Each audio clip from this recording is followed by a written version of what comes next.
等会儿再跟你算账。多谢这位客官捧场。这朵花是不会给你的。你投不投给我，我都是花魁。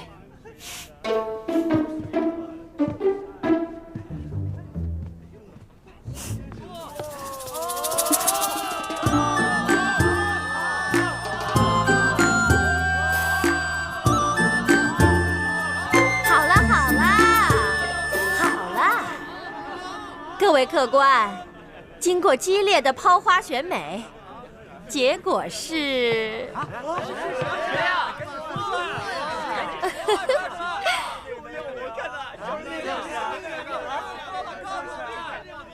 还用我数吗？不用数啦！结果就是我们本届的花魁候选人，杏花楼的欢姑娘。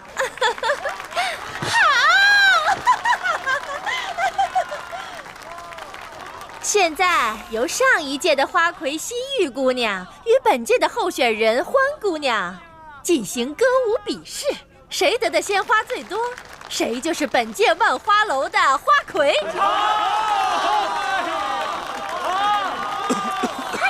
别慌。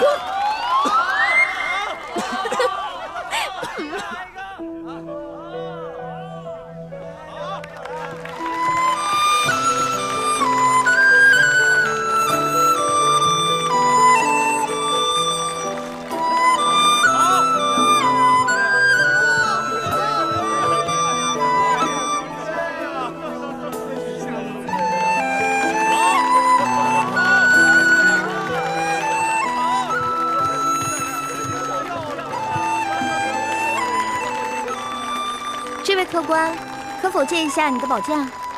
你又想干什么？要你管，借不借？如果你要是不借的话，那我就去找别的客官借了。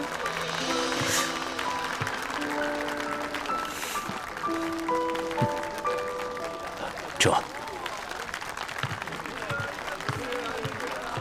多谢客官。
客官看得开心吗？开心！现在开始投花选花魁。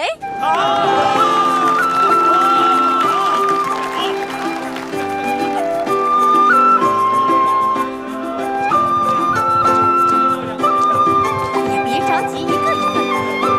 谢谢。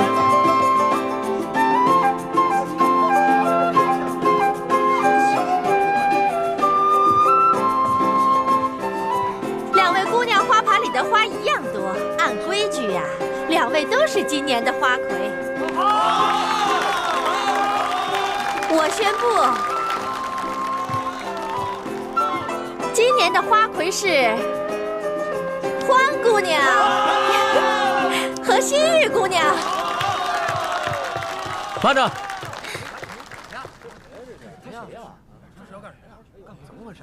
我这儿还有一朵花没投呢。这人是谁？难道我给西域姑娘多数花作弊被他看出来了？嘿，你这人怎么这样？刚刚你怎么不投啊？刚才人那么多，现在投也来得及啊。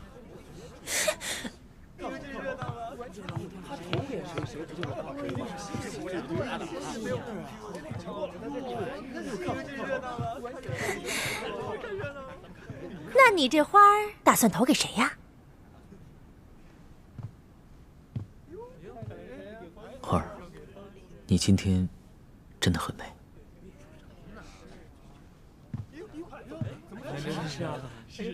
哇！西域姑娘花盘里的花比欢姑娘多上一朵，所以今年的花魁还是西域姑娘。哎呀！今年的花魁，西域姑娘。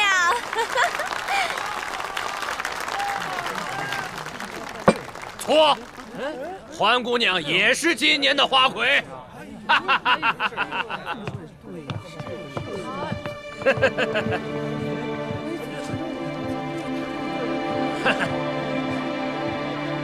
我这儿也有一朵花没投，他们现在两个人的红花都一样，所以两个人都是今年的花魁。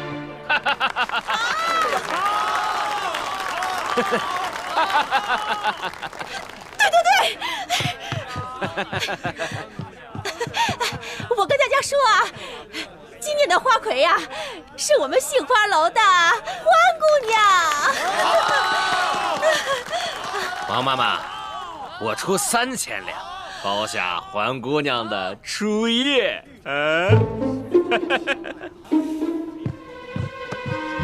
可以啊，贾老板，不过你得先把钱给我。应该的，应该的。贾老板更有钱的嘛。那是自然，我爹是直隶首富。把蓝香给我放了。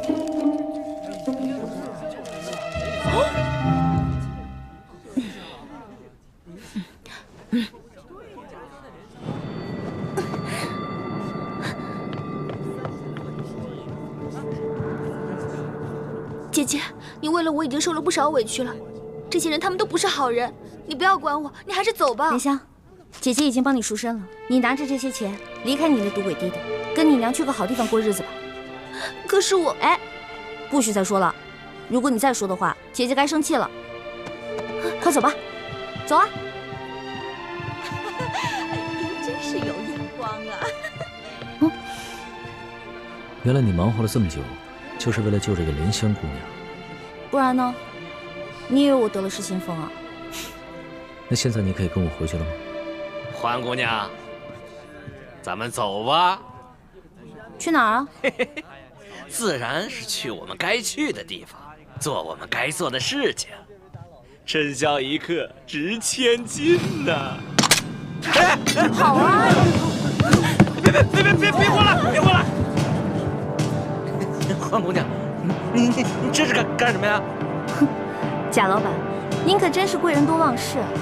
之前在您的赌坊，我就赢了您100两银子，今天又让您破费了3000两，真是不好意思啊！原来大闹我赌坊的那个臭小子，竟然是你这个丫头！我是女人，照样可以要你的命！都别过来！再过来我就杀了他！都别过来！别过来！走！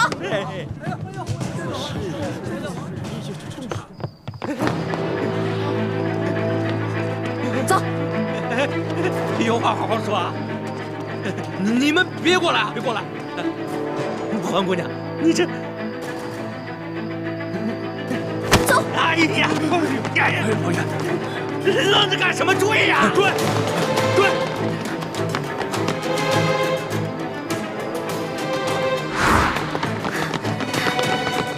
站住！追！站住！站住！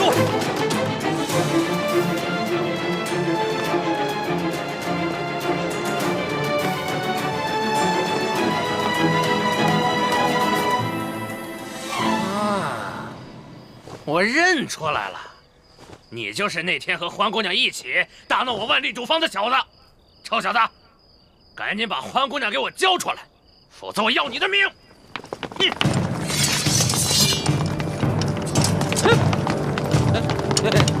各位官爷，是不是搞错了？我可是直隶首富的儿子，我叔叔是京城的二品大员，该抓的是他们啊！该抓的是他们。直隶首富，二品大员，那算什么？我们家主子可是全国第一首富，这大清朝的第一大官儿。哎呀，大清朝第一大官儿，你以为他是皇帝老子呢？啊！贾老板，很不幸，你猜中了，我们家主子正是当今皇上。跪下！万岁爷饶命！万岁爷饶命啊！万岁爷，万岁爷，小的有眼无珠，有眼无识泰山，你大人大量放了我吧！囚徒在，把这危害一方的恶霸拿下，送到刑部审问，再查一查他的叔叔和爹爹是不是做过什么违法乱纪之事。这，把他那爪子给我剁了！遮住！哎呀，万岁爷，饶命啊！万岁爷！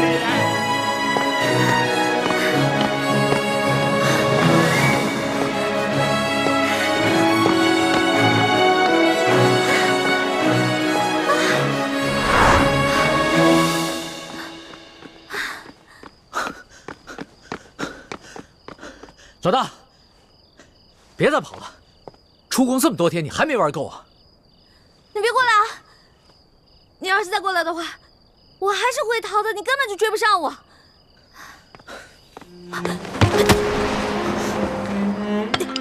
老大，龙小弟，别再跟着我了，赶紧跟索大人回宫吧，外面不比宫里安全。老大，你真的舍得离我而去，从此再也不见我了吗？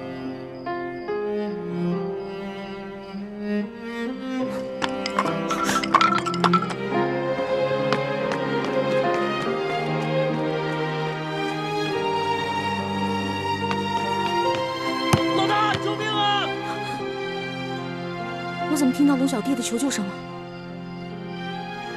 龙小弟该不会使诈吧？可是万一他真的遇到危险怎么办？不行！住手！龙小弟，站住！你再过来，我就杀了他！好，我不上前，你别动他。这位大哥，你到底是谁啊？你为什么要杀我的龙小弟啊？你不用管我是谁。若要让我放了他，就拿你自己的命来换。老大，你快跑吧，别管我，你不是他的对手。闭嘴，别说话。这位大哥，你是哪条道上的呀？不妨说出来听听嘛。你想要多少钱，我都可以给你的。我要的不是钱。现在，你和他只能活一个，你们谁死谁活，你自己选。老大，你快跑！你跑了我还能有救，要不然……哎，你别掐他！不是，这位大哥，咱们无冤无仇的，你为什么一上来就生死相逼呢？你是不是想要钱啊？你想要多少，你告诉我，我肯定会给你的。休再啰嗦，我要的不是钱，你和他只能活一个，谁死谁活，你赶紧选。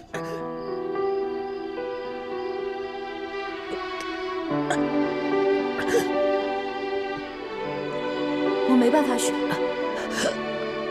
我们两个曾经对着月亮发过誓，是一辈子的好兄弟，要同生共死。要么你就放过他，要么你就把我们两个全杀了吧。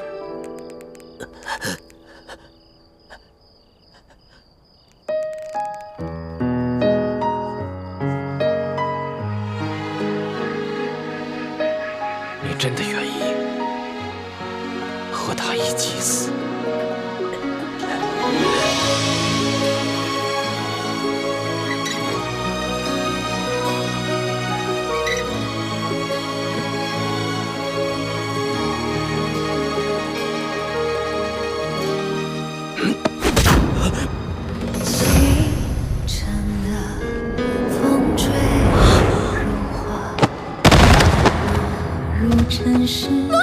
的繁华，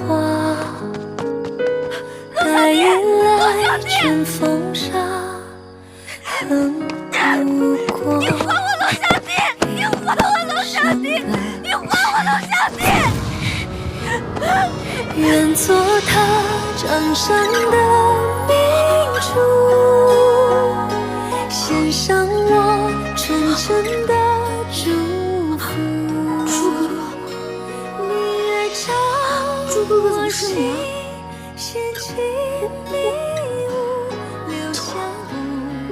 你不打了吗？对不起啊，朱哥哥，我不知道是，对不起，朱哥哥。欢梅，如果我真的杀了他，你会杀了我吗？我怎么可能会伤害你呢？正如你不会伤害我一样啊。但你却会自杀，以身殉情，是吗？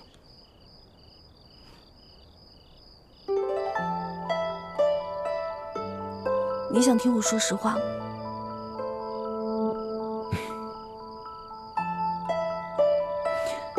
朱哥哥，身体发肤受之父母，活在这个世上，我不会为了任何一个人轻生。但如果有一天，你光复大明成功，你杀了龙小弟，我不可能成为你的皇后，我会隐居乡间，一个人生活。但是如果你光复大明失败了，龙小弟他要杀你，我一定会拼尽全力去拯救你。若没有救下你，我也不会去做他的妃子，我也会隐居民间，直到孤独终老。那如果我光复大明成功了，我留下了康熙的性命，你可愿意做我的皇后？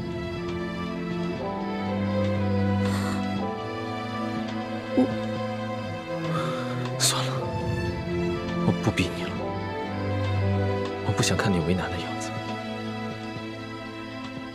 如果那个时候光复大明真的成功了，我也听凭你的意愿，绝不勉强。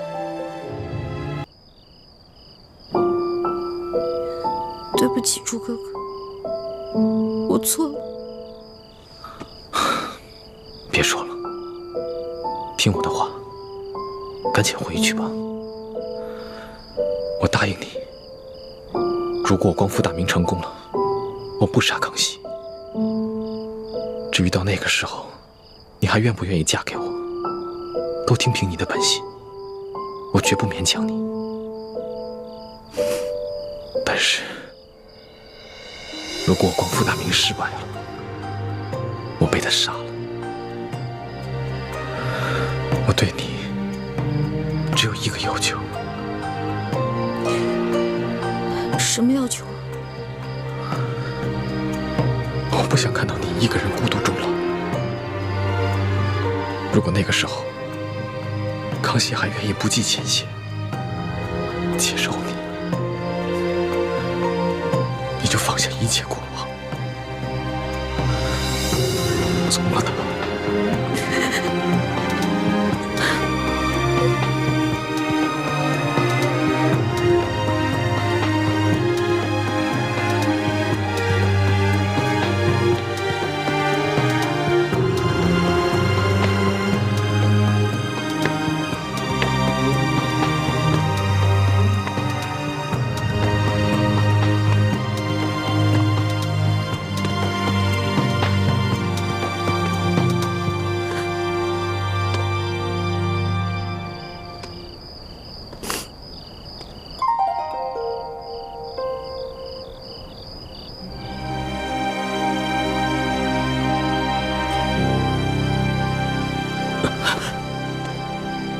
老大，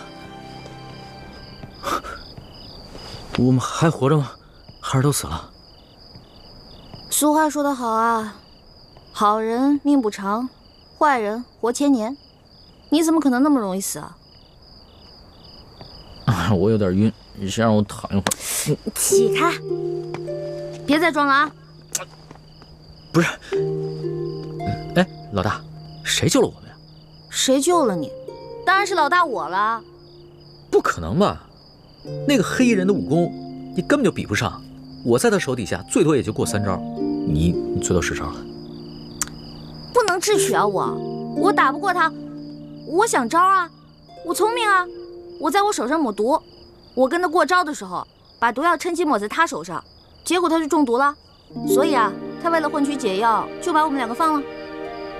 现在指不定在哪个地方运功排毒呢。要这么说的话，我就信了。论你这旁门外道啊，我老大绝对是天下第一。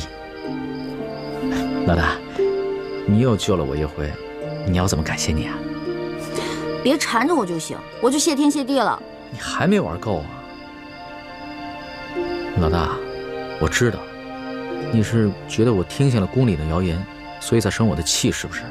我保证，我以后再也不听信谣言了。真的？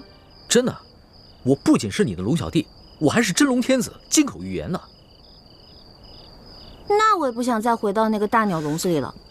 你不回是吧？你不回，别怪我赖账啊。赖什么账啊？在山西的时候，我可是欠了你一大笔账。我的利息可高了，你还得起吗？老大，你可不要趁火打劫啊！趁火打劫？全天下哪有你这个皇上厉害？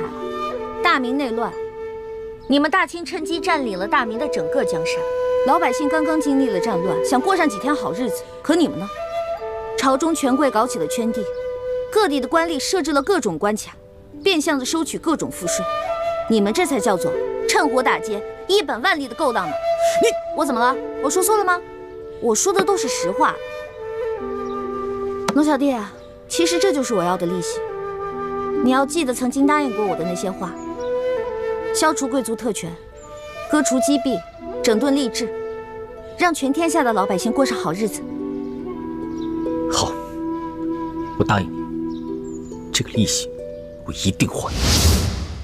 你就不想监督着我把这笔账给还了？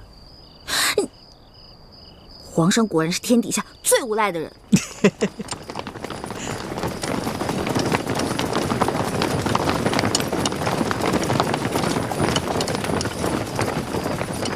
皇上，奴才恭请皇上回宫。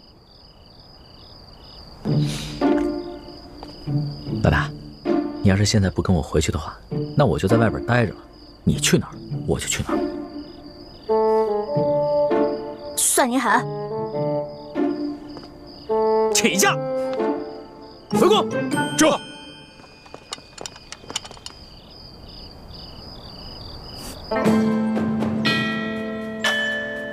皇上回宫了。回太皇太后，皇上啊是昨儿夜里回来的。哦，你这个李大总管的差事当的是越发的好了。太皇太后，不知奴才做错了什么事，还请太皇太后明示。如今这皇上迷着李易欢迷成这个样子，你竟是守口如瓶，一字不吭啊！太皇太后恕罪，皇上其实早就知道奴才是太皇太后派在他身边的眼线，所以有很多事情都不让奴才知道。你用不着拿皇上来当挡箭牌。其实呢，哀家早就告诉过你，皇上的大小事情你要第一时间禀告哀家。可是你是怎么做的啊？你这眼里头还有我这太皇太后吗？太皇太后息怒，您可是冤枉死奴才了。奴才没有办好差事，任凭太皇太后责罚。可是奴才对太皇太后那是一片忠心呐。行了，起来吧。谢太皇太后。也是啊，你夹在哀家和皇上的中间，有些差呀你也不好办。皇上啊，他是越来越不像话了。为了一个来历不明的野丫头，9五之尊不顾，安危体面全然不顾。你说怎么这么随根儿啊？你听好了啊，这宫中，哀家绝不允许再出现一个董鄂妃。这，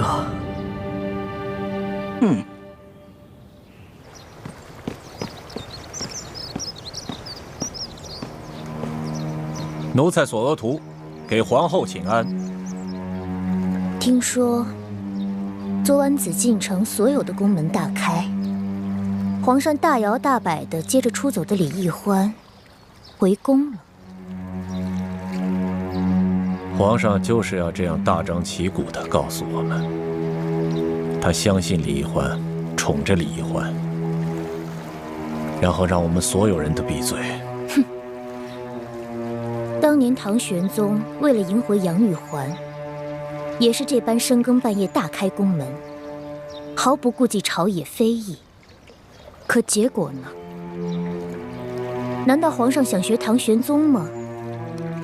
这唐玄宗有安禄山，可咱们如今大清也有吴三桂啊。难道皇上都忘了这些前车之鉴了？皇上本来少年英明，可是竟然被李奕欢这个丫头迷得失去了本性。都怪我当初考虑不周啊！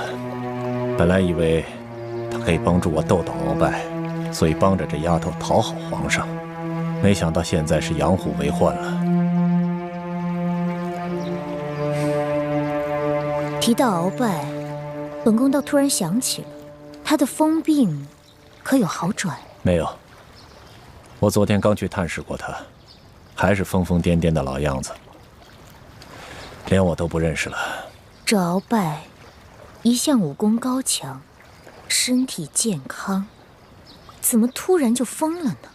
鳌拜的疯是中了迷魂散之毒，此事颇为蹊跷，有谁能够在我的眼皮底下给鳌拜下毒呢？这毒疯鳌拜的人，会不会就是李太医？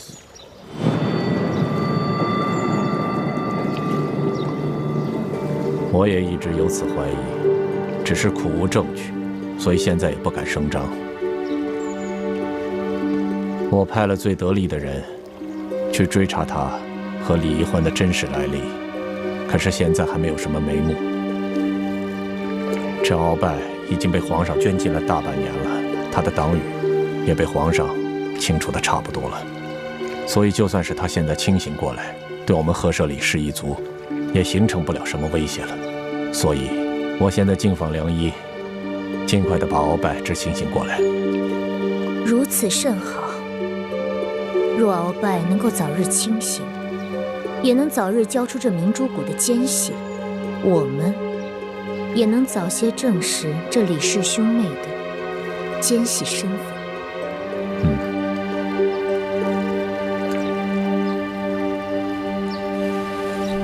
这奕欢简直是胡闹，也不跟我们商量一下就擅自撤离，这岂不是叫康熙索额图更加疑心了吗？义父，其实奕欢此次离宫出走，事先和我商量过的。他是想刺激康熙，让康熙不要怀疑他，相信他。如今康熙好不容易把他找回去，越发珍惜他了。奕欢的良苦用心，总算是没有白费。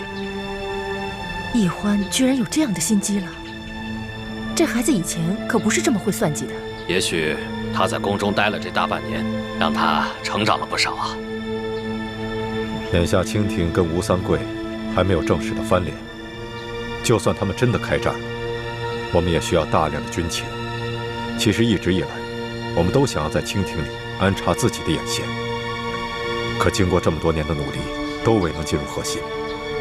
这一次，你跟奕欢阴差阳错的就潜伏在康熙的身边，这真是我们的意外之喜啊，也是天不亡我大明的征兆。所以你们必须要排除万难，继续潜伏在紫禁城内。我明白，我定会忍辱负重完成任务，不负各位师长所望。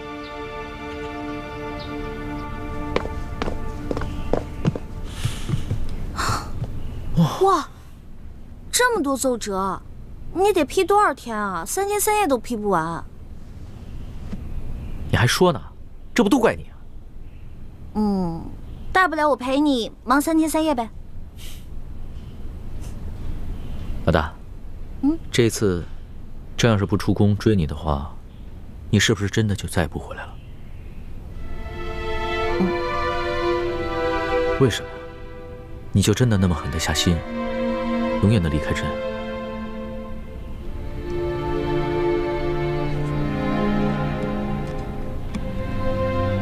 老大，你从前都是古灵精怪、叽叽喳喳的，突然之间变得这么心事重重、沉默寡言，说实话，朕的心里有些不安了。龙小弟啊，我刚开始认识你的时候，我就冒充你的老大，我喜欢保护你，真心想保护你。到后来我知道你是皇帝，知道你居然是全天下最有权势的人，而你呢，也继续任由我当你的老大。现在想一想，还真的有点可笑，不自量力呢。谁说你不自量力了？谁说你可笑了？就是因为别人一直都在想应不应该爱朕，应不应该保护朕，应不应该讨好朕。可是你呢？你从来都没有想过应不应该，你就是本能的对朕好，本能的爱护朕，所以你特别珍贵，你特别值得朕珍惜。我刚开始进皇宫是因为对皇宫好奇，我想进来看看是什么样子。到后来呢，我慢慢习惯你给我的一切，我想陪着你。可是后来渐渐的，我对皇宫有了恐惧，我想逃离，我害怕。而且，就算你总说你心里很珍惜我，你喜欢我，可是我时常能感觉到你的心在动摇。你每一次动摇，都让我特别害怕，就更想逃离了。你看看，你又在倒打一耙。朕什么时候动摇过？明明是你一直在拒绝朕，一直对朕若即若离。老大，你的那些心思，朕都明白。你放心吧，朕一定不会禁锢你，朕会尽可能的给你最大的自由，朕一定不会伤害你，朕会尽最大的努力去保护你。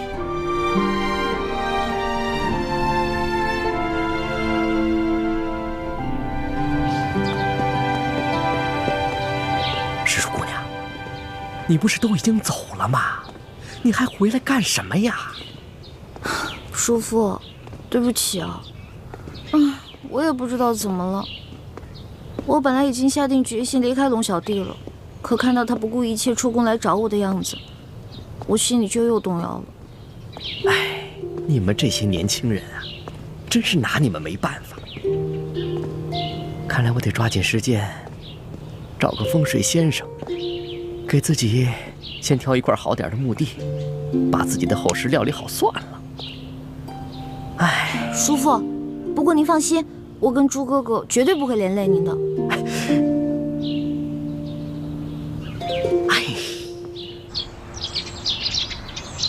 那鳌拜的病情怎么样了？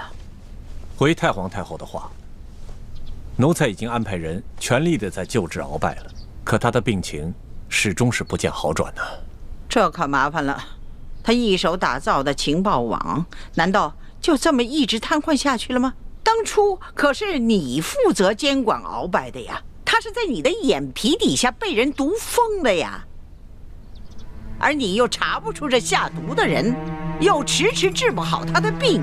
索陀，在，哀家可知道，鳌拜可是你最痛恨的对手啊，你可不能因私害公啊！太皇太后，您真的是冤枉奴才了。奴才虽然和鳌拜一直有些不和，可绝对不会因私害公，公报私仇啊。这其实毒害鳌拜之人，奴才一直有一个怀疑的对象，可因为苦无证据，所以不敢说出来。哀家信你，你但说无妨。多谢太皇太后。其实奴才监管鳌拜府邸的时候，这李太医却可以凭着皇上的密诏，自由地进出鳌拜府邸。如此大事，你为什么一直隐瞒着不报？太皇太后，这这皇上一直对李氏兄妹宠信有加，奴才手里没有真凭实据，岂敢胡言乱说呀？再说了，这李太医拿着皇上的密诏，皇上会不会在暗中对他有所交代？奴才也把握不住，所以就糊涂啊！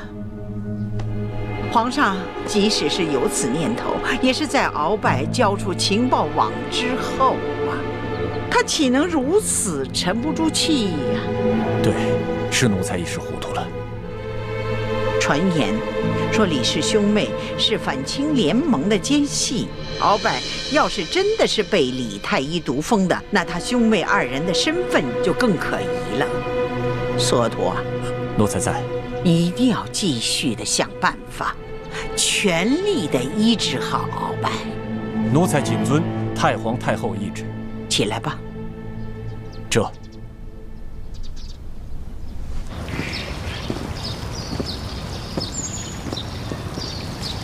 宜欢，这会儿你可真是让大师兄伤心了。我就是因为不想让他伤心，所以才选择出走的。傻妹妹，你要说我嘛，已经了无牵挂，倒是可以一走了之。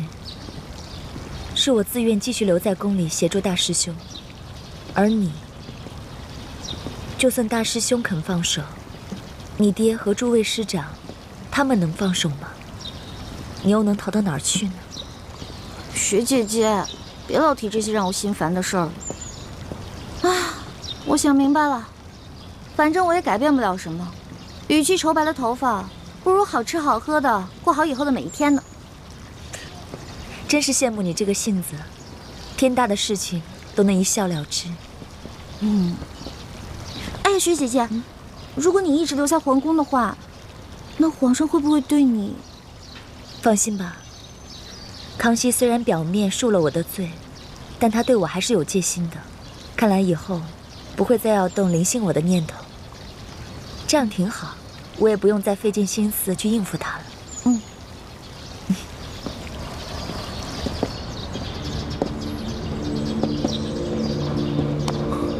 环美，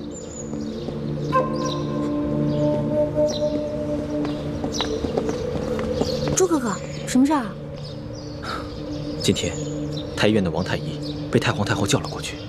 回来以后，我问他有什么事情，他一直支支吾吾不肯明说，我便留了个心眼。后来我发现，他煎了一剂药，从药渣的成分来看，应该是治疗失心疯的方子。失心疯？太皇太后不会得了失心疯了吧？不可能啊，她明明好好的呀。难道这个药是给鳌拜煎的？还是倾城的心思缜密。当时我也有此疑心，就悄悄去找了李公公，果然不出我所料。李公公说，太皇太后正在命索额图悄悄医治鳌拜。太皇太后想要医治好鳌拜，应该就是为了要对付你们两个。这只是原因之一。鳌拜发疯以后，他所掌控的情报网络一直处于瘫痪状态。康熙想尽了办法，也无从下手。但是，一旦太皇太后治好了鳌拜的失心疯，那么鳌拜就只能乖乖地交出他所掌控的情报网络。朱哥哥、雪姐姐，咱们也别太过于担心，这个迷魂散之毒很难解的，即使解了，中毒之人的神智也不可能完全恢复正常的。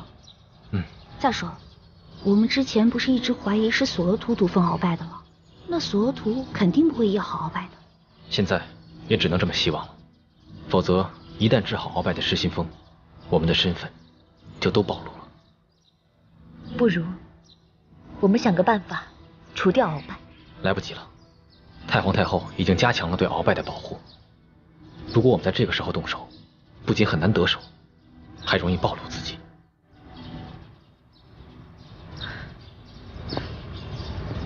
眼下之计，也只有依靠李公公，让他盯着太皇太后和索额图那边的动静，一旦发现情形不对，咱们马上撤离。现在也只能这么应付了。环美，我有点后悔了，我不该劝你回来的。我这不是担心你跟雪姐姐吗？我肯定会回来的。你真的只担心我们吗？只怕你是放不下另外一个人吧。大师兄，小师妹一定是担心我们两个的。眼下形势很复杂，我们应该放下一切杂念，一切以大业为重啊！此处不宜久留，我们还是分开吧。走。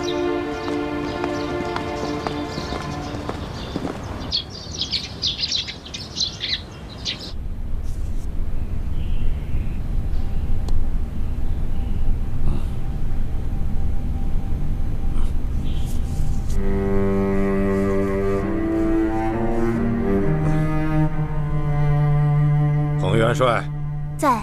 你拿着老夫的手谕，前去调8000人马，一定要把敌人斩杀于阵前。末将遵命。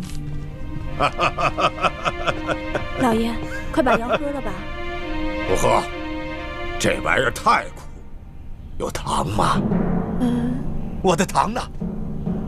你给我糖！我的糖，我的糖！你给我糖，我的糖哪儿去了？你给我糖，我的糖呢？我的糖呢？我的糖去哪儿了？老爷，啊，糖在哪儿？小心老三，我的糖呢？去按住敖大人，让他吃药。是。糖。你们干什么？你别管我！我要找糖，找糖！哎呀，哎呀！我的糖！把药给我！放开我！我的糖！你们都想害我！老伯，该吃药了。听话。我不喝药，我要糖！把这碗药喝了，我就给你糖吃，好不好啊？你给我糖，我不喝药。老伯呀，这药啊，是太皇太后亲自让太医院的院判为你配制的药，你可不要辜负了太皇太后的一片心意啊！来，乖乖的把药喝了，喝。太皇太后，对啊，太皇太后。太皇太后，哎，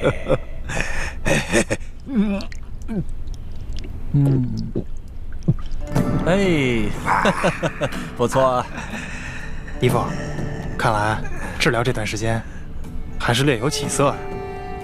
希望如此吧。好了，把它放了。这，老伯，你往上看，我赏你颗糖吃。糖。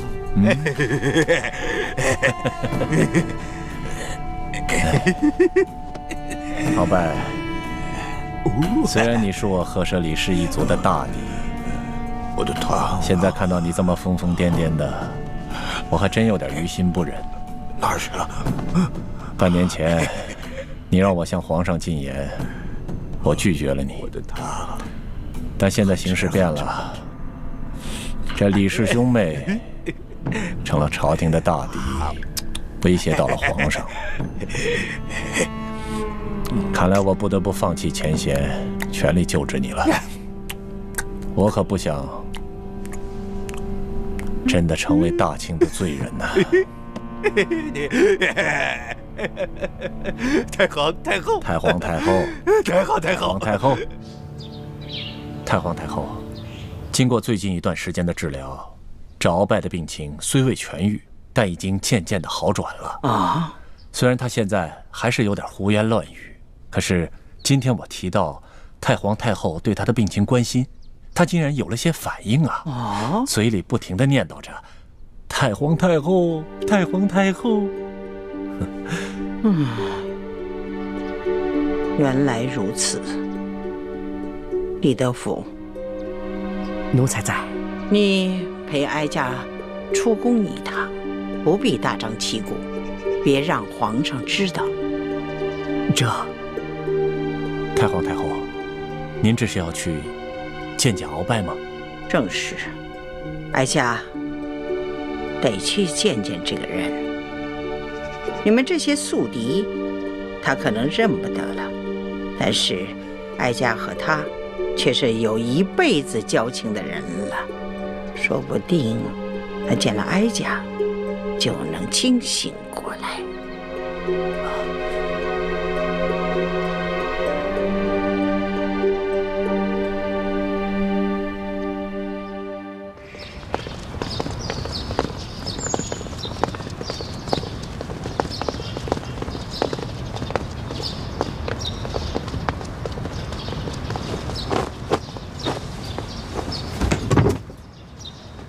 奴才索额图给太皇太后请安了。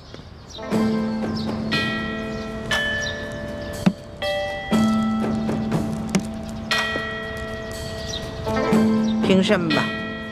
这鳌拜他怎么样？鳌拜还是老样子，疯疯癫癫的。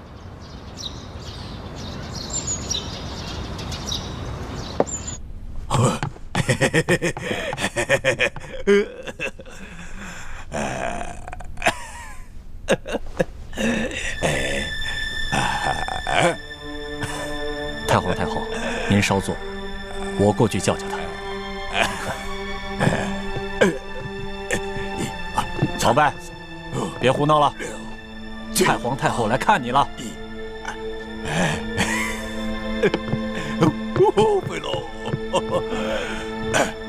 看来这鳌拜还真疯了，连哀家都不认得了。是啊，太皇太后，他现在啊不光疯了，连药都不吃了。李德福啊，你服侍他，让他把这碗药喝下去。这。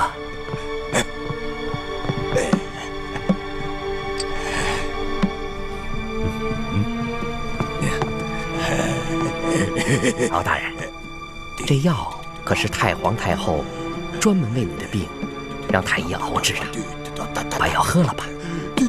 我没病，我不喝药，我要吃的，我要吃的，不好吃，你不好吃，你滚开！小心点，别把药弄洒了。敖大人，先把药喝了，喝了药以后呢，就给你好吃的了。鳌拜呀，敖大人，老贼耶！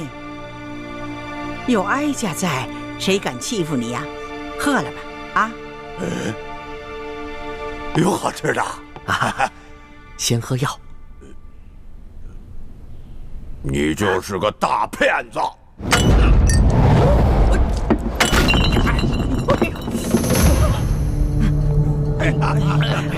哎呀，大骗子！这要不要紧呢？太皇太后，不要紧不要紧，没事没事。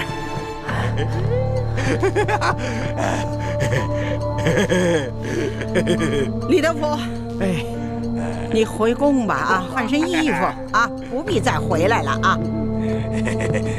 哀家今天就是来看鳌拜的，此事啊可不能跟别人说啊，记住了。奴才谨遵太皇太后懿旨。去吧去吧。那奴才就先告退了。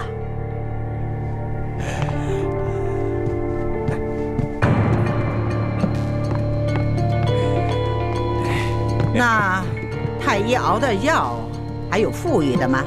回太皇太后的话，还有一壶呢。端上来。这，把药拿过来。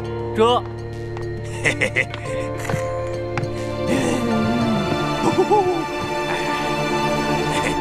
撤。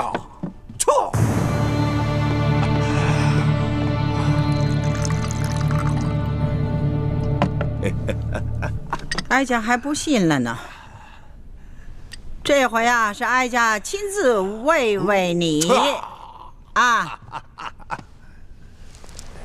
你得啊给个面子啊！太皇太后啊，您可注意安全，他可疯得很。我不怕他。鳌拜，你玩的挺好啊！这次啊是哀家亲自为你，知道吗？啊，你听好了啊，这里的药材啊都是域外进贡的，知道吗？平日里啊，皇上和哀家御用的都是稀奇宝贵的东西啊，没事儿你就把它喝下去啊！哎，哀家慰慰你啊！哎，喝了这个药你就会好了。来，张嘴喽！哎，喝了不？哎呦，哎，正好，再来一口，来，哎，再来一口，张，哎，张，哎，你额娘都没对你这样过。来，把这个喝了。来，太皇太后如此的垂怜罪臣，罪臣后悔莫及呀！太皇太后，这鳌拜怎么突然正常了？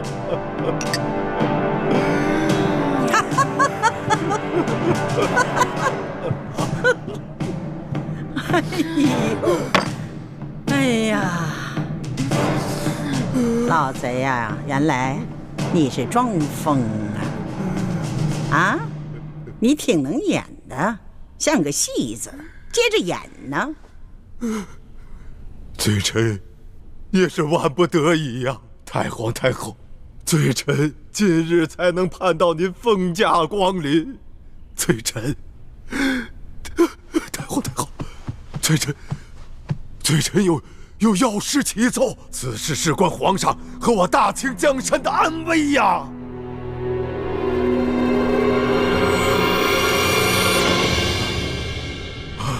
什么？太皇太后去见了鳌拜？索额图向太皇太后禀报说，鳌拜的病已经有起色，他已经能够记起太皇太后了。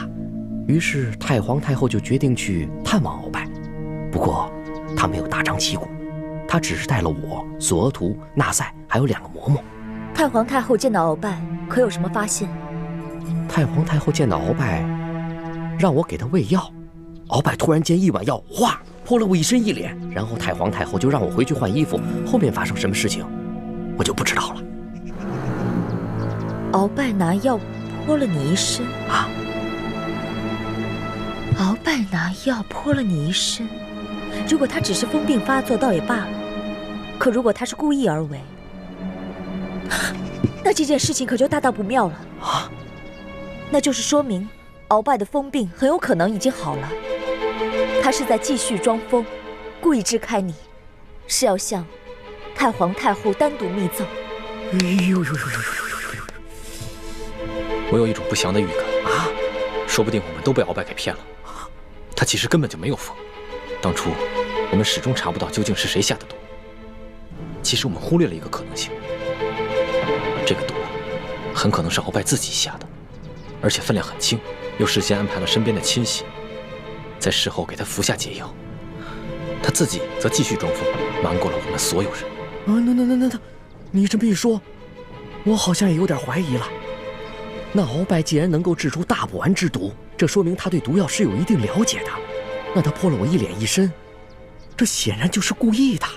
如果真是这样，那我们的身份岂不是都会暴露了？哎呦，这可怎么办呢？我说吧，让你们早点撤离，你们就是不听啊！特别是这个奕欢，明明人已经走了，还回来干什么呀？叔父先别着急，事到如今，我们也只能随机应变了。在没有确定鳌拜是不是真的装疯之前，我们要预见到所有可能出现的情况，想好相应的对策。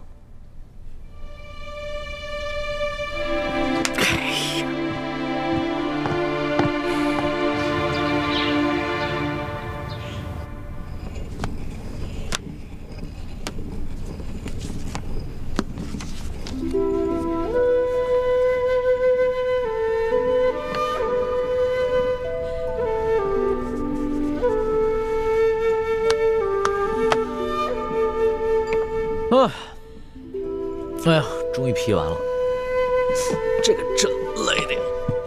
龙小弟辛苦了，要不要我给你持家？好啊，来。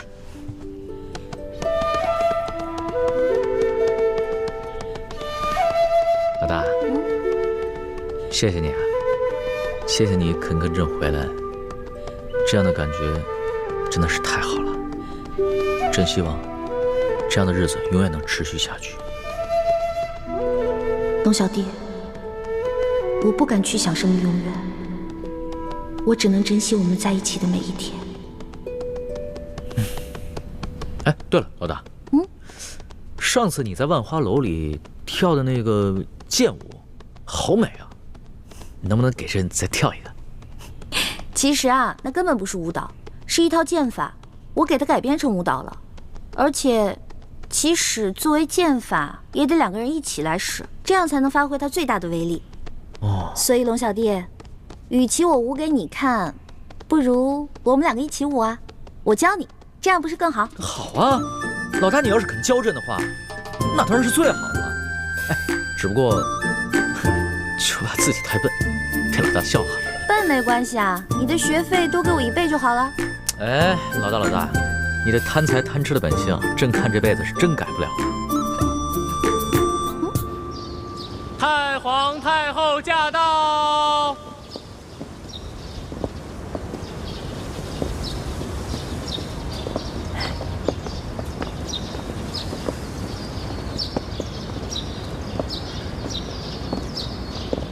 太皇太后，您吉祥。李德福，哎呀，这老贼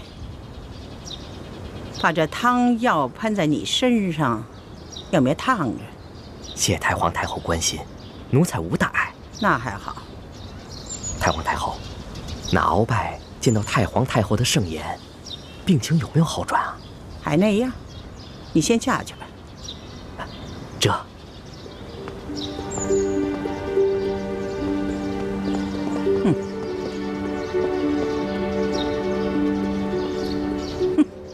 他忘了哀家是谁，是太皇太后，就是铁嘴钢牙，也能撬开他的嘴，看有谁如此胆大包天。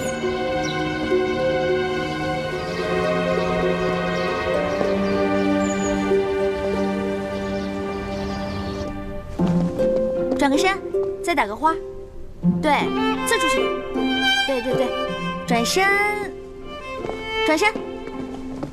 肩到这儿，上步，转圈打一个花，上步，嘿，对，反转身，嘿，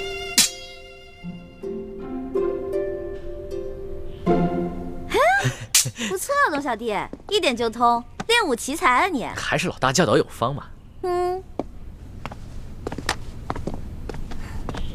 皇上，太皇太后请您过去一见。哎，肯定是因为你这次出宫的事情啊。好了，别担心了，朕一定会保护你的。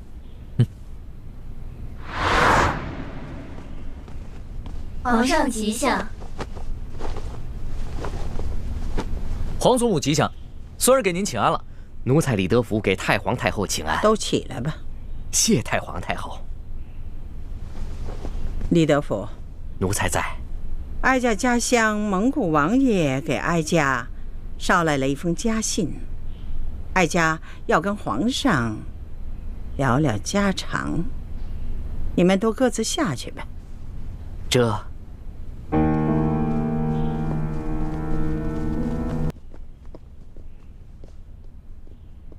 看来皇祖母不是要拉着孙儿聊家常，是有重要的事情要跟孙儿谈吧？是啊，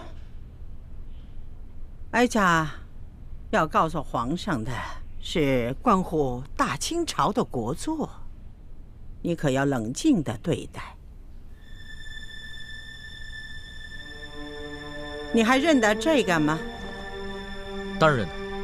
据说崇祯皇帝预感乾明气数已尽，把所有国库里的宝物全都藏了起来，排名各行各业的能人异士潜伏在全国各地，打造了3个秘密基地，以备将来反抗清廷时之用。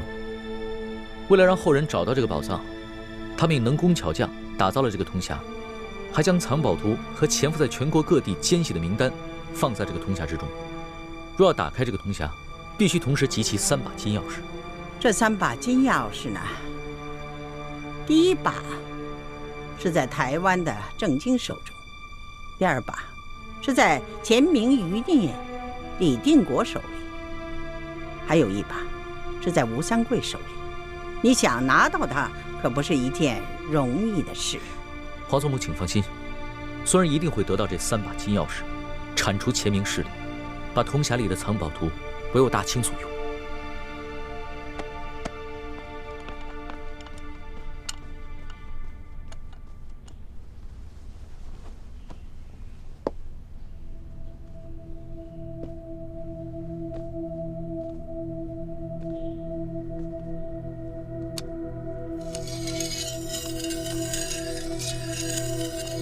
这是你皇爷爷用过的宝剑，这剑不错呀，是一把好剑。皇祖母，看见了吗？这就是那李一欢交给你的铜匣，分明是假的，你还相信他，对你忠心耿耿，用情至深吗？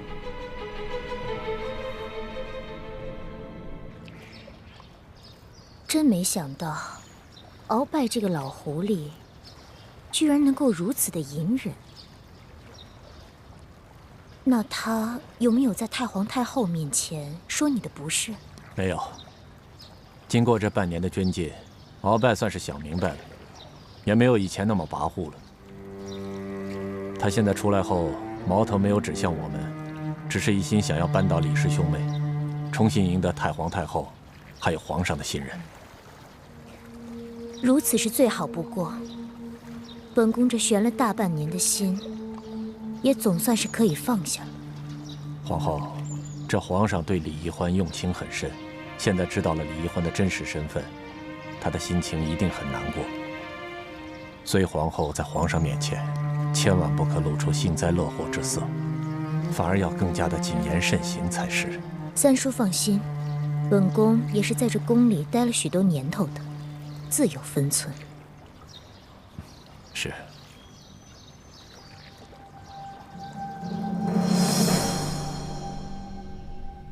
皇祖母，可能这期间另有隐情，也许易欢他自己也不知情。从鳌拜府里拿到这个铜匣的时候，它本身就是个假的呀。皇上啊，你现在长大了，也亲政了，大权在握了。哀家这个老太婆的话，都不及一个小姑娘的话有分量了。皇祖母，您何出此言啊？在孙儿的心中，您一直是孙儿最亲之人了。唉，皇上不必这样哄我这个老太婆开心了。你是大清的帝王，你既然不顾你自身的安危，国事不理，竟然擅自出宫，去追寻一个来历不明的小丫头。你说，你把大清朝的千万子民置于何处？你把咱们老祖宗努尔哈赤建立的大清朝置于何处？皇祖母息怒，孙儿知错了。皇祖母，孙儿也是凡人，也有七情六欲。孙儿自8岁登基，一直从未有过寻常孩童该有的乐趣。孙儿自亲政以后，更是日日忙于国事，不敢稍有懈怠。有时候，孙儿真的觉得很累，所以稍有任性，也是略作放松，还请皇祖母体谅。哀家能够体谅你，你能够体谅哀家吗？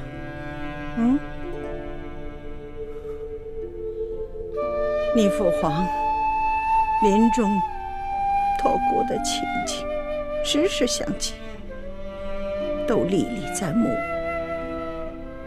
唉，母子一场啊，生离死别呀，那种痛苦，哀家是无人可说，无处可诉。因为哀家那时候竟没有时间去悲哀，去哭泣，只有想着急于把你扶上龙椅，保护好你。皇祖母，不能让祖宗留下来的大清朝让旁人占据。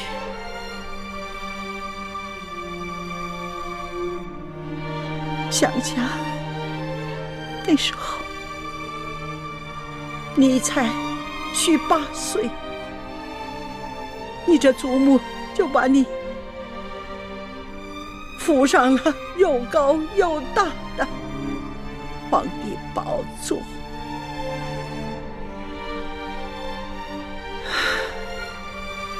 把这千军万军的重担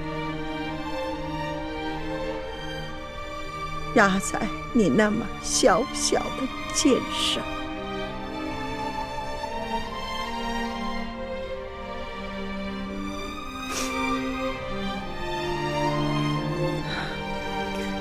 哎呀，想想这些就心痛。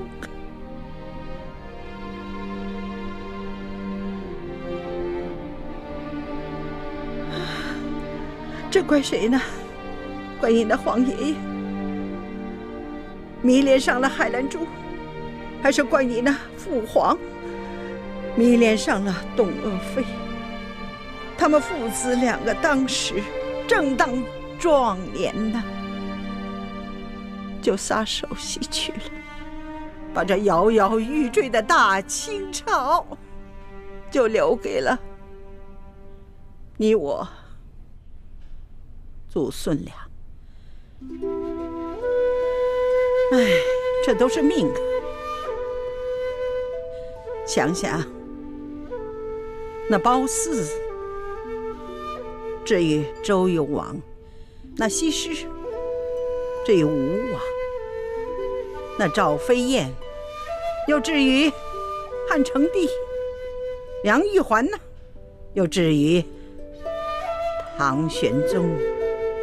这历史上为了女色而误了国的帝王还少吗？皇祖母，孙儿，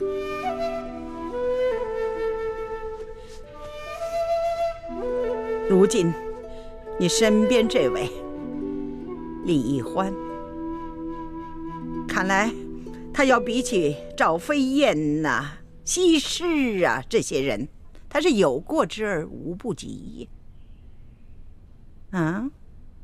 那前者呢，也不过是徒有美色而已。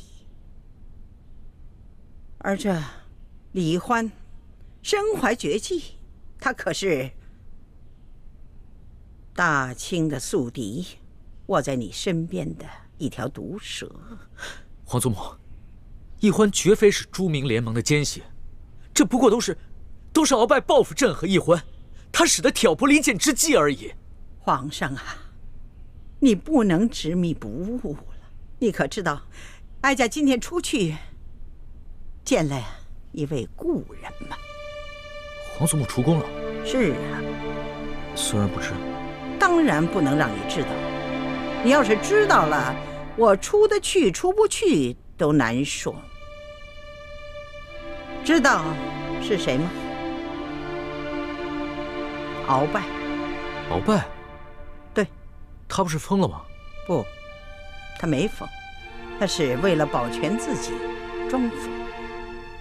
这老贼呀，装得还挺像，把所有的人都骗了。来，把这都喝了。来。太皇太后如此的垂怜罪臣，罪臣后悔莫及呀！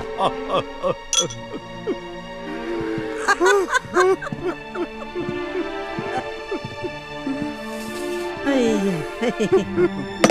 哎呀，老贼呀，原来你是装疯啊！太后，太后，罪臣有要事启奏，此事事关皇上和我大清江山的安危呀！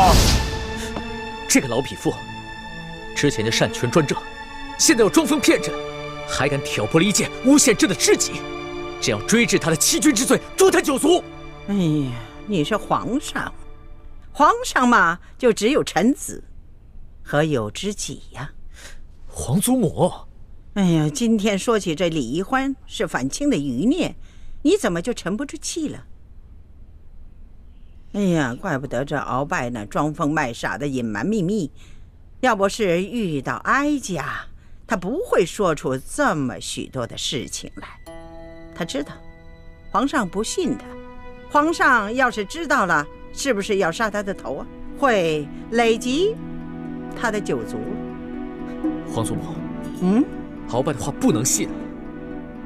之前他就圈地误国，党同伐异，朕的辅政大臣苏克萨哈，他说杀就杀了。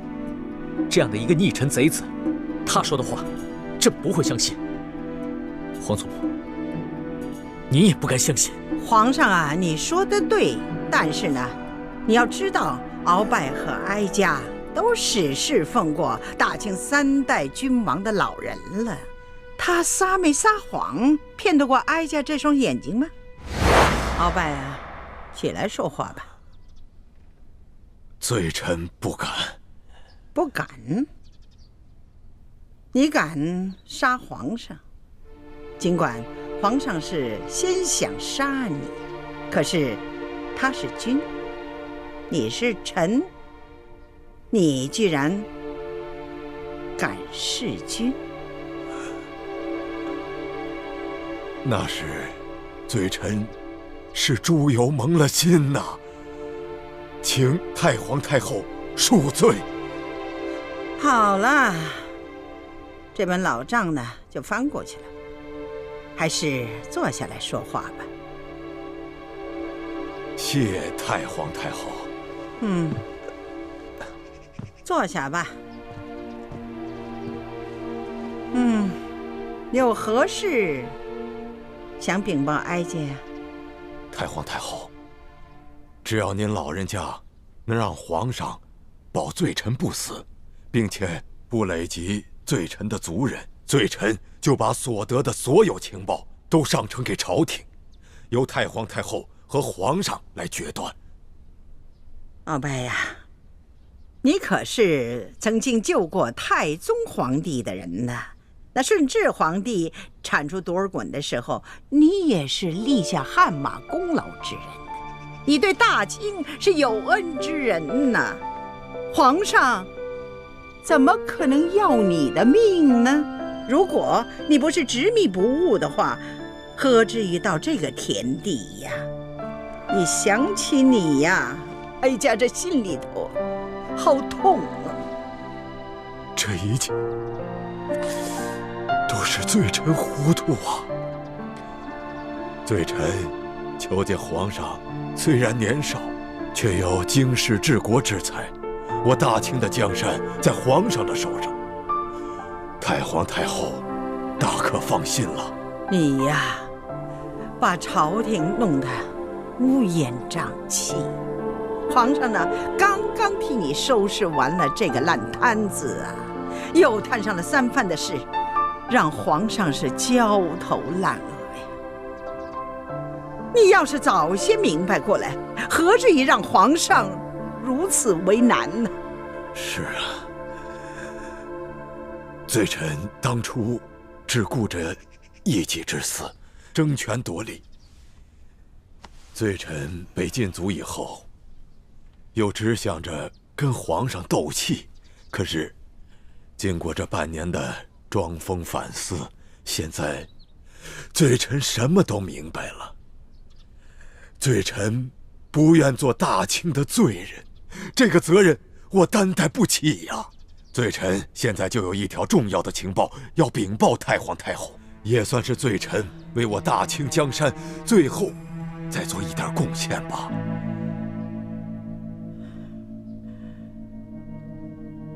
你说吧。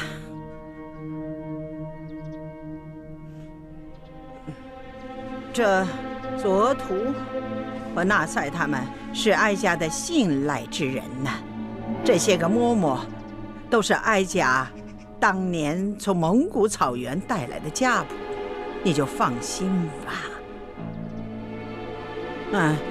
今天这个事呢就不能透露出去，否则的话，哀家就拿你们试问。这接着说吧。太皇太后，您老人家可听说过明珠谷？当然，那是一个反清联盟的基地。那些一心向往光复朱明王朝的乱党，全部隐藏在这里。多年前，罪臣就让眼线潜入明珠谷，以便能够掌握明珠谷的动向。当时，罪臣只是为了和索尼、苏克萨哈等人争权夺利，一直将所得到的密报都隐匿不报，希望着有一天能够独揽大权，再建大功。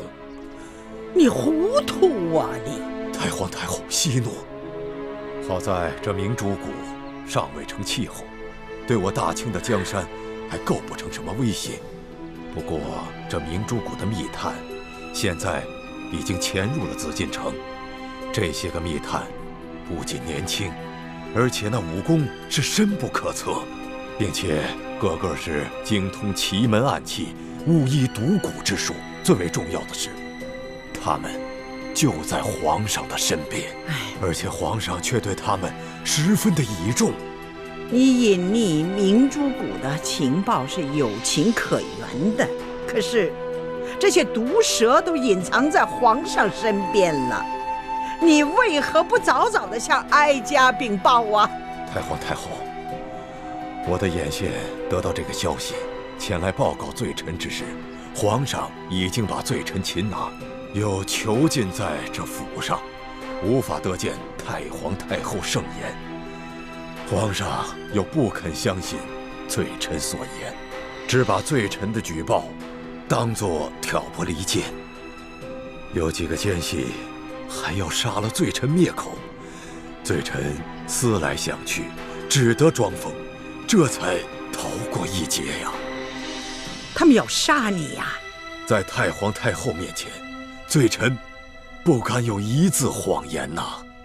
不是有索额图负责保护的吗？哦，回太皇太后的话，奴才已经竭尽全力保护好敖大人的安危了。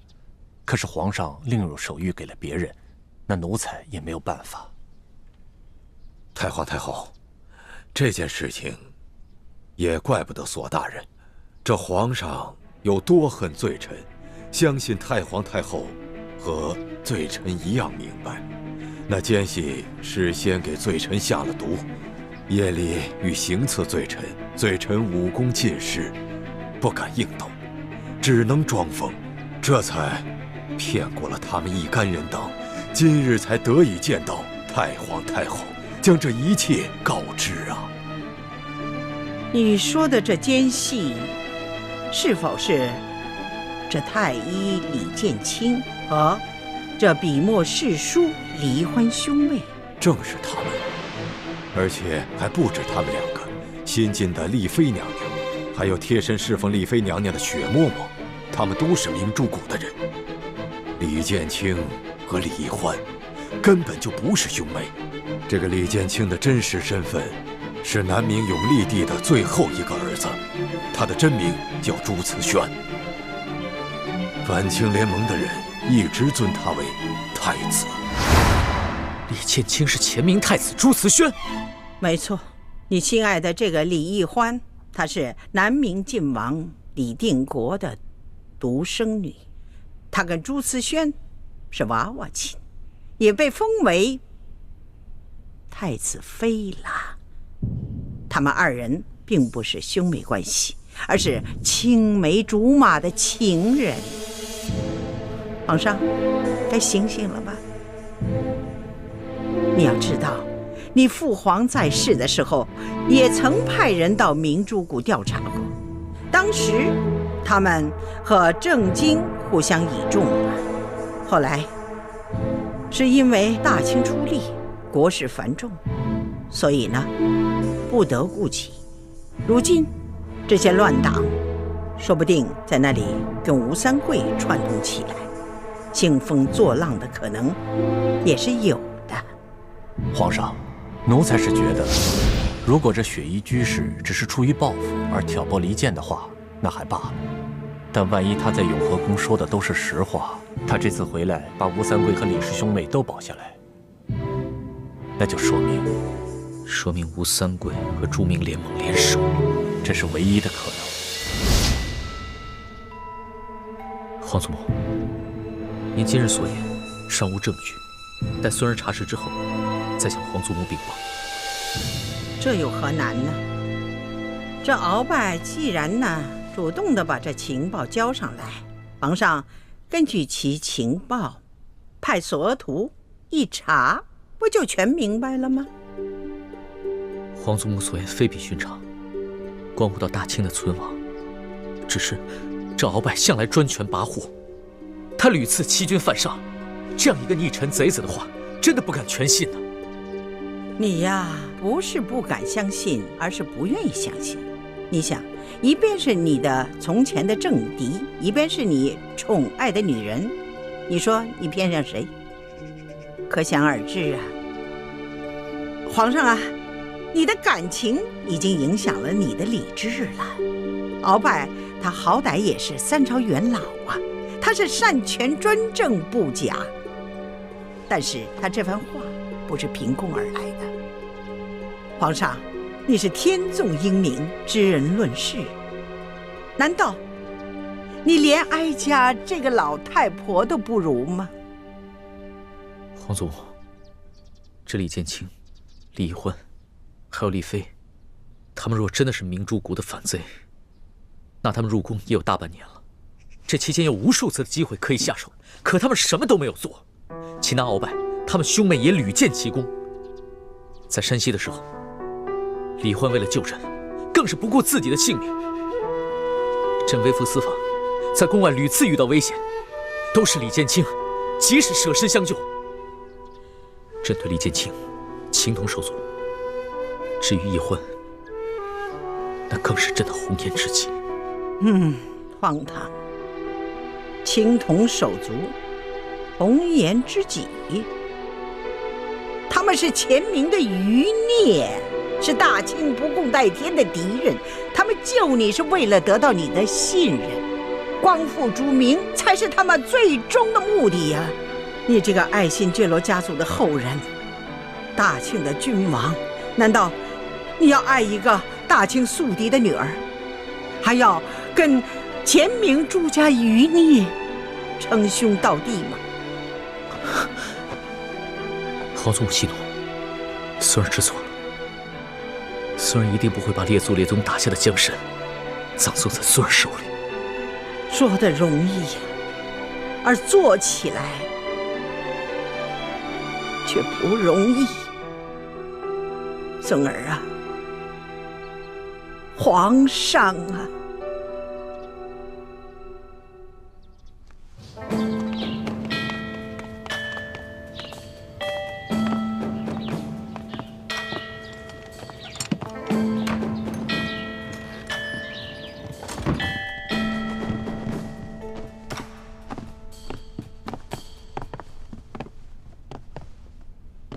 罪臣向皇上请安。皇上吉祥。凭什么？谢皇上。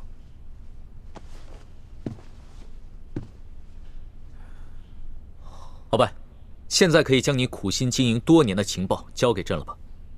这。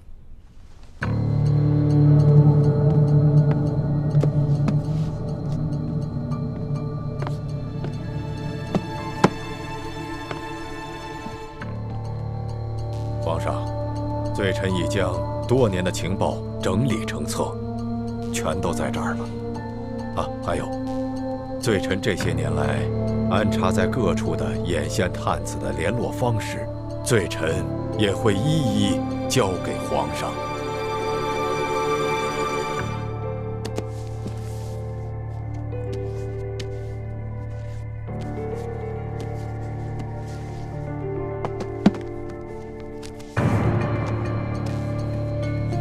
明珠谷，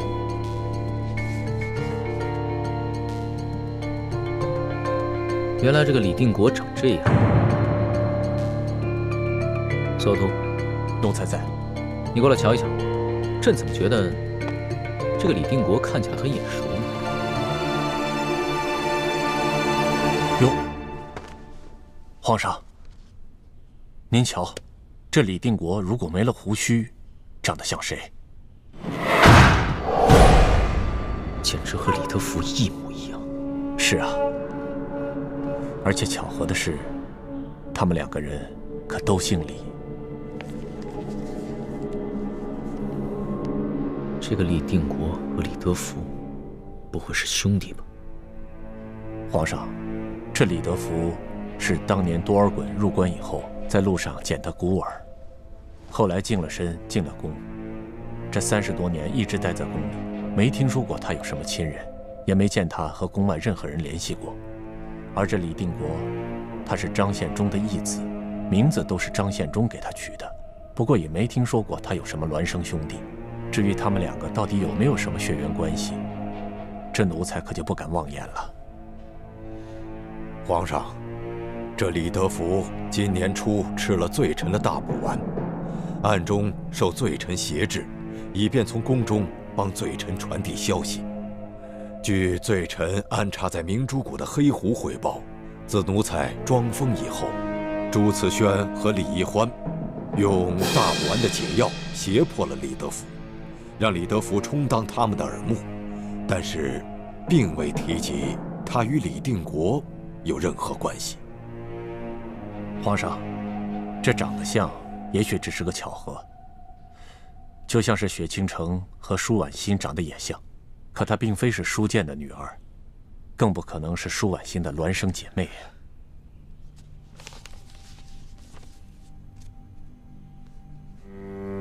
此事切不可掉以轻心，先不要声张，多在暗中留心观察。这。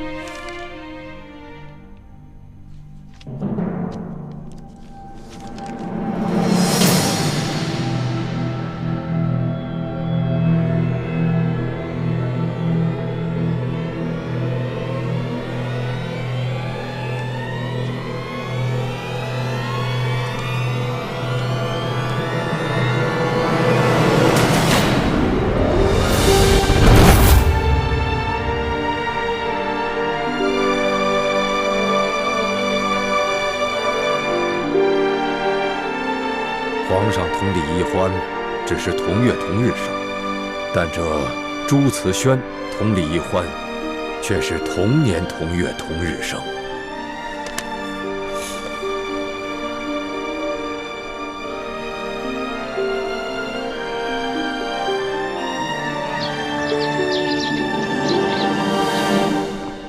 李公公说，康熙进了慈宁宫以后，他和所有的太监宫女就都被太皇太后给打发出来了。这就更可疑了。太皇太后侍奉过大清3代君王，绝对不是一个简单的女人。如果她真的从鳌拜那儿打听到什么的话，也不会露出半点端倪。义欢，等康熙从慈宁宫里出来之后，你找机会去试探他。知道了。龙小弟，如果你知道是我骗了你，你一定会很难过吧？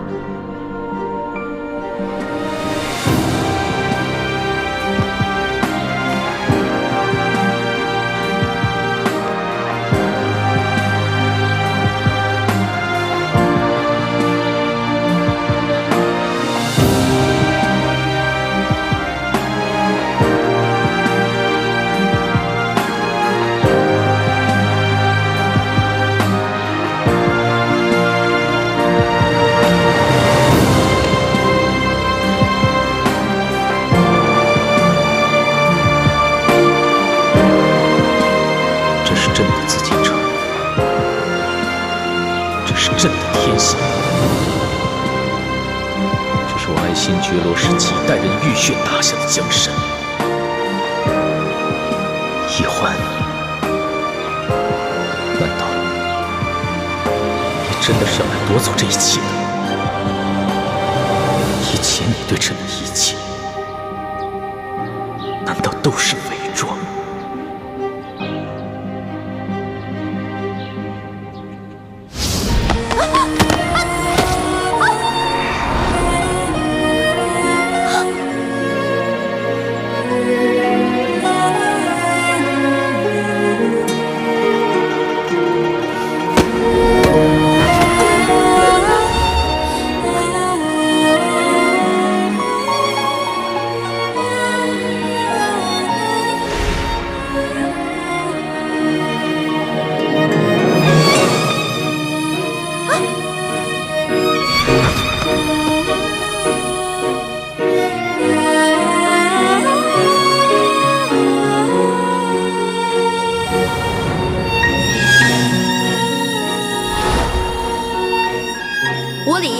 我龙三，今日对着月亮发誓，我二人结为异姓兄弟。从今往后，有福同享，有难同当，永不背弃。同生共死，同甘共苦，如有违誓，天打雷劈。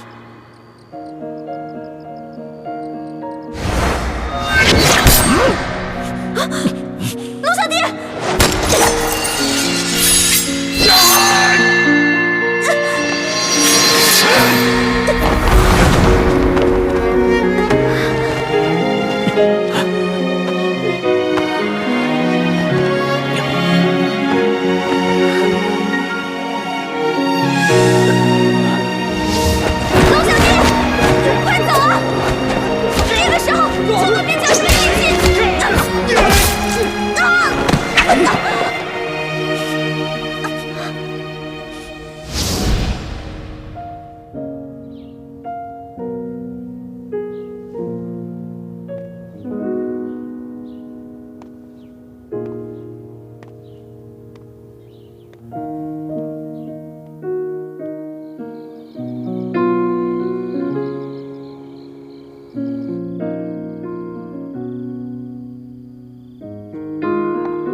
龙小弟，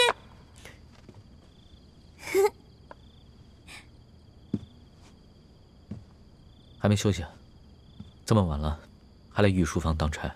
主子都没休息呢，做奴婢的怎么敢偷懒呢？噔噔噔噔，龙小弟，知道这是什么吗？哎，平时吧，看你见多识广的，连这个都不认识。这个叫做荷叶糯米鸡，知道了吧？哦，这明白了。用荷叶包着米和鸡，一起放在锅里蒸，对吧？嗯，孺子可教也。如果龙小弟你不当皇上的话，我相信你啊，一定是位大美食家。朕这辈子只怕是没有这样的福分了，你倒可以试一试。说吧，这糯米鸡是不是又从御膳房里偷过来的？说什么呢？我跟御膳房大厨关系可好了，他平常还说我做的菜好吃呢，我怎么可能偷呢？再说了，我就偷过一次，而且那一次还是我第一次进宫的时候，跟龙小弟不打不相识嘛。老大，朕一直在想，这宫里宫外的几次相遇，都是天意吗？真的是上天把你安排到朕的身边来的？当然是天意了。我刚开始认识龙小弟的时候，我又不知道你是谁，这不是缘分，那是什么呀？我知道，这个最近吧，宫里总是谣传我跟我哥哥的一些事情，而且传得越来越凶了。但是我相信龙小弟不会那么轻易的去相信谣言的，对吗？朕从来不相信谣言，朕只相信自己的心。那最好了，来，我们坐在这儿，一起把糯米鸡吃了吧。朕刚刚在慈宁宫吃了好些东西，很饱了，你自己吃吧。那怎么行啊？现在朝政那么繁忙，不吃会饿的。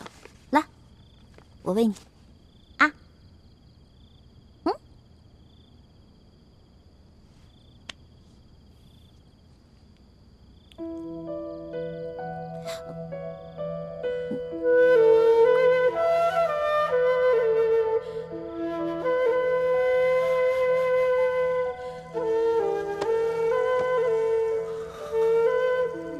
鳌拜也好，吴三桂也罢，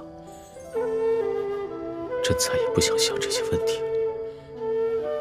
朕现在只想静静地抱着你。龙小弟，还记得那次我陪你刺血抄佛经吗？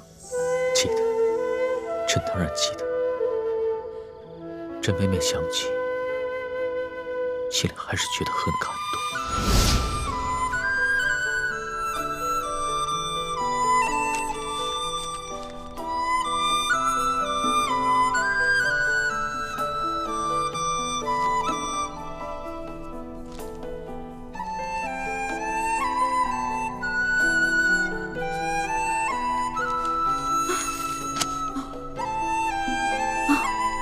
终于写完了，打了。功高昌。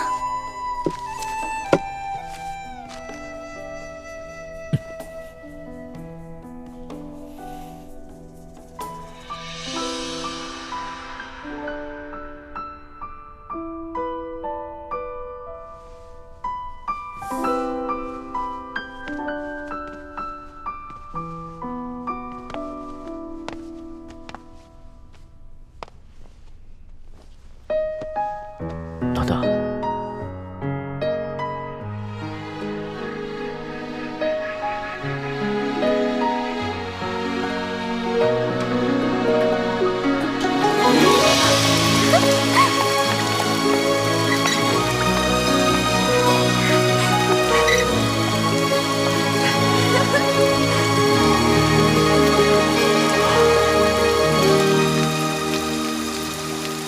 清晨的风吹如花，落入尘世的繁华。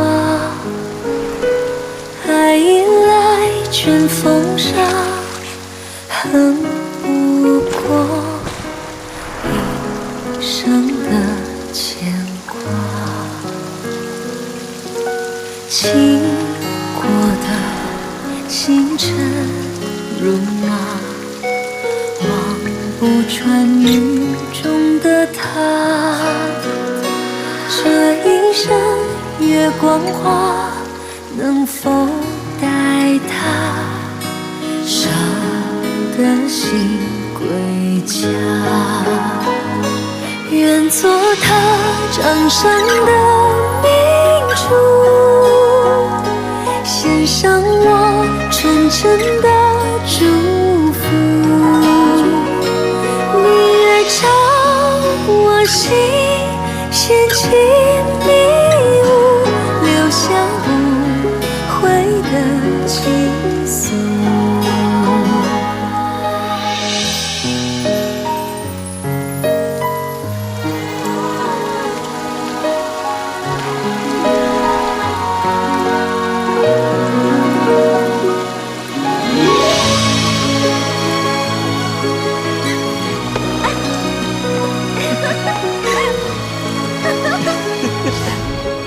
朕和你同月同日生，不过长你1岁。在紫禁城里，朕还是第一次和你一起过生日。你还记得朕许下的生辰愿望是什么？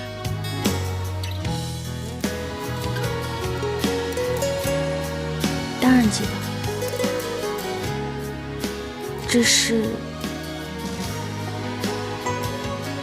我长这么大过得最有意义的一次生日。许的什么？我不告诉你，该你了。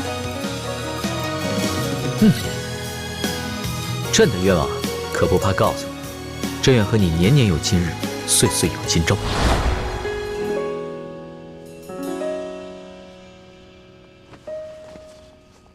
此情此景，朕永生难忘。只是不知道还有没有机会再跟你一起过生日。